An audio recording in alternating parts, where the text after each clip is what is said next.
আল্লাহ তিনি হায়াত দিয়েছেন, দুনিয়া দিয়েছেন, ওই আল্লাহ আবার আমাদেরকে মৃত্যুও দিয়েছেন। দুনিয়ার হায়াত যেভাবে আল্লাহর হাতে, মৃত্যুর ইচ্ছাও কার হাতে? আল্লাহর হাতে।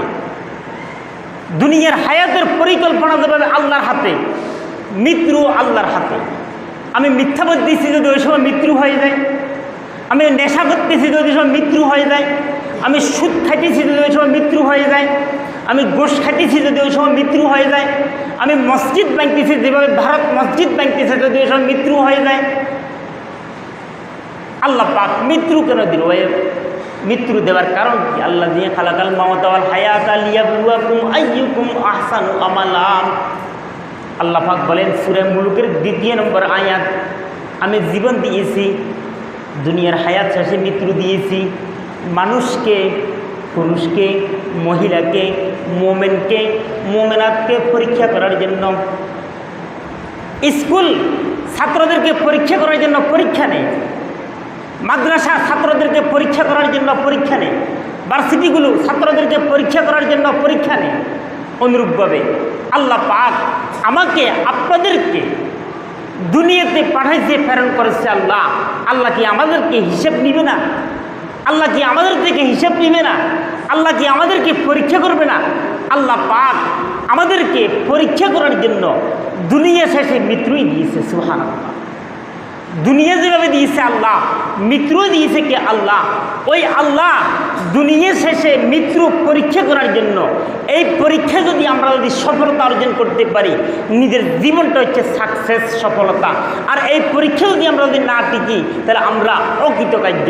যেভাবে প্রতিষ্ঠান পরীক্ষা নেওয়ার পর ছাত্র যদি পাশ করে সফল, ছাত্র যদি ফেল করে অকৃতকার্য, অনুরূপভাবে আমরা আল্লাহ পাক যে আমাদেরকে হায়াত দিয়েছে, দুনিয়া শেষে মৃত্যু দিয়েছে, ওই দুনিয়ার হায়াতের মধ্যে চলাচলের ক্ষেত্রে, আমলের ক্ষেত্রে, আখলাকের ক্ষেত্রে, আচার ব্যবহারের ক্ষেত্রে যদি আমরা সফল হইতে পারি, তাহলে সাকসেস। অন্যথায় আমাদের দুনিয়ার পুরা জীবন হচ্ছে বৃথা, অকৃতকার্য। ঘোষণা কার? আল্লাহর ঘোষণা, সূরা মুলুকের 2 নম্বর আয়াত। তাই আল্লাহ পাক আমাদের স্মরণ রাখতে হবে, দুনিয়ার শেষে আমাদের পরকাল রয়েছে।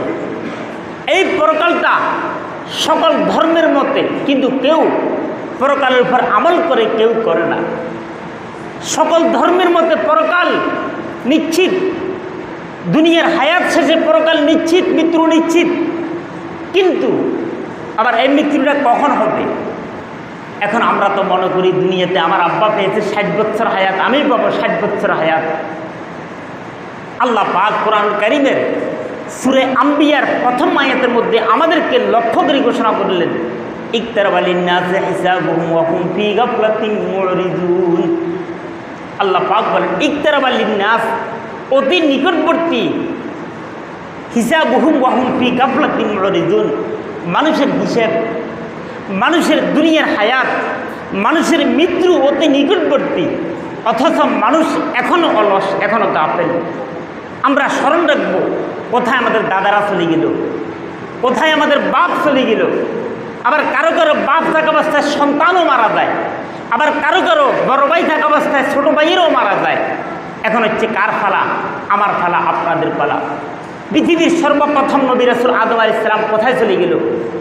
আল্লাহ পাক যুগ যুগ ধরে অসংখ্য নবী রাসূল প্রেরণ করছে, কোথায় চলে গেল? বিশ্ব নবী মুহাম্মদুর রাসূলুল্লাহ সাল্লাল্লাহু আলাইহি সাল্লামের সাহাবীরা তারা কোথায় চলে গেল?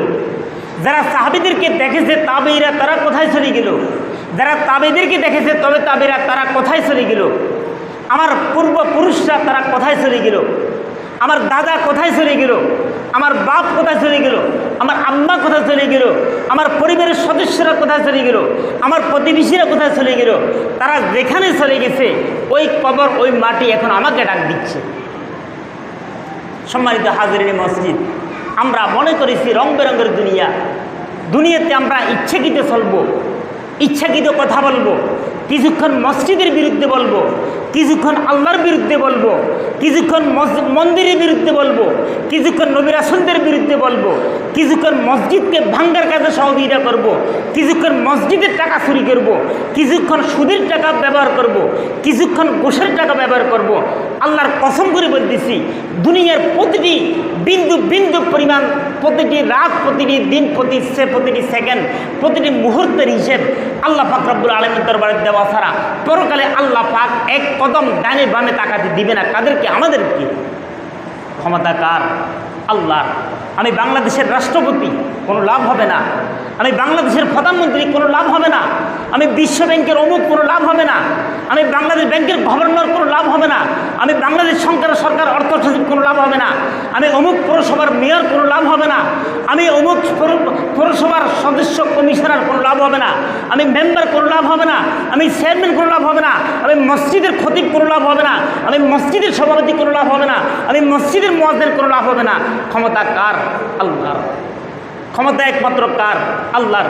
এই কারণে আল্লাহ পাক বলেছে, ইকতারাবা লিন্নাসি হিসাবুহুম ওয়া হুম ফি গাফলাতিন মুরিজুন। মানুষের হিসাব নিকটবর্তী, মৃত্যুর নিকটবর্তী। আমি আপনারা মসজিদ থেকে বের হওয়ার কোনো ব্যবস্থা নাই। কত মানুষ খানা খাইতেছে, ওইখানে শেষ। কত মানুষ সেজদা করতেছে, সেজদা করে প্রথম সেজদা করেছে, দ্বিতীয় সেজদা করার সুযোগ হয়নি। কত মানুষ প্রথম সেজদা করেছে, দ্বিতীয় সেজদায় আবার দ্বিতীয় সেজদা থেকে উঠার আর সুযোগ হয়নি। ওইখানেই আল্লাহ পাক রূহ কবজ করে ফেলছে। আবার আমরা মালাকুল মাউতকে কখনো দেখব না, মৃত্যু থেকে পালাইতে পারবো না। আল্লাহ পাক কোরআন কারীমের সূরা জুমার মধ্যে ইরশাদ করেন, কুল ইন্নাল মাউতাল্লাযী তাফিরুনা মিনহু ফাইন্নাহু মুলাকীকুম সুম্মা তুরাদ্দুনা ইলা আলিমিল গায়বি ওয়াশ শাহাদা। সূরা জুমার আয়াত। আল্লাহ পাক বলেন, কুল ইন্নাল মাউতাল্লাযী, ও মুহাম্মদ আপনি মানুষকে বলুন, মৃত্যু অনিবার্য। মৃত্যু এমন মৃত্যুকে তোমরা কখনো মালাকুল মাউতকে তোমরা কখনো দেখবে না। কেউ আমরা দেখব না, দেখিও নাই, দেখব না। ইন্নাল মাউতাল্লাযী তাফিরুনা মিনহু, আল্লাহ পাক বলেন তোমরা মৃত্যু থেকে যতই পলায়ন করো, যতই দৌড়াবে, কারণ মানুষ মৃত্যু কখনো চায় না, আমল নাই। মানুষ মৃত্যু কখনো চায় না, কি নেই? আমল নাই। এই কারণে তা আল্লাহ পাক বলেন, তাফিরুনা মিনহু, তোমরা মৃত্যু থেকে যতই পলায়ন করো কোনো লাভ হবে না। যে তোমার যেখানে মৃত্যু লেখা আছে, তকদীর ফয়সালা যেখানে মৃত্যু লেখা আছে, যেভাবে মৃত্যু লেখা আছে ওভাবে তোমার মৃত্যুই হবে।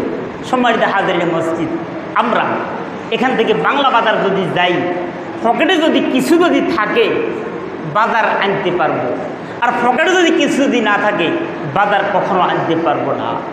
আমার যদি আমি সৎ পথে যদি থাকি, আমি যদি ইনসাফের উপর থাকি, আমি যদি আল্লাহর আদেশের উপর থাকি, রাসূলের আদেশের উপর থাকি, কোরআন সুন্নাহর উপর থাকি, আমার মৃত্যুর যখনই আসুক সমস্যা দিয়েছে।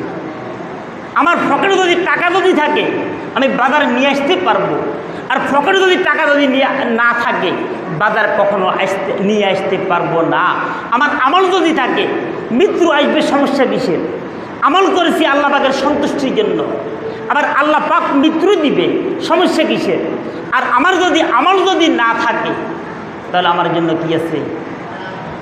অতি দুঃসংবাদ কার জন্য? আমার জন্য, আপনাদের জন্য। তাই দুনিয়া হচ্ছে আমলের স্থান, কর্মের স্থান। দুনিয়া পরকাল কর্মের স্থান নয়। স্মরণ রাখবেন, দুনিয়ার মালাইকা ফেরেশতাদের কর্ম আর পরকালের ফেরেশতাদের কর্ম এক না। দুনিয়ার সাপ পরকালের সাপ এক না। দুনিয়ার বিচ্ছু পরকালের বিচ্ছু এক না। দুনিয়ার আগুন পরকালের আগুন কিনা এক না। তাই আল্লাহ পাক আমাদেরকে জীবন দিয়েছে আল্লাহর ইচ্ছায়। ছিলাম মায়ের পেটে, তাও আল্লাহ পাকের ইচ্ছায়। খেয়েছি মায়ের খানা, মায়ের দেওয়া, মা আল্লাহ পাকের আদেশে মায়ের থেকে যা কিছু পেয়েছি, যা কিছু পেয়েছি আলহামদুলিল্লাহ।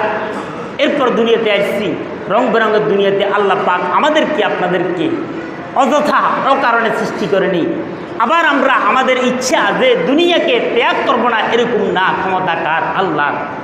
সকল ক্ষমতার মালিককে আল্লাহ, আমার জীবনের মালিককে আল্লাহ, আমার মৃত্যুর মালিককে আল্লাহ। আমরা প্রত্যেকে একত্রিত হইয়া মৃত্যুকে কখনো দমন করতে পারবো না।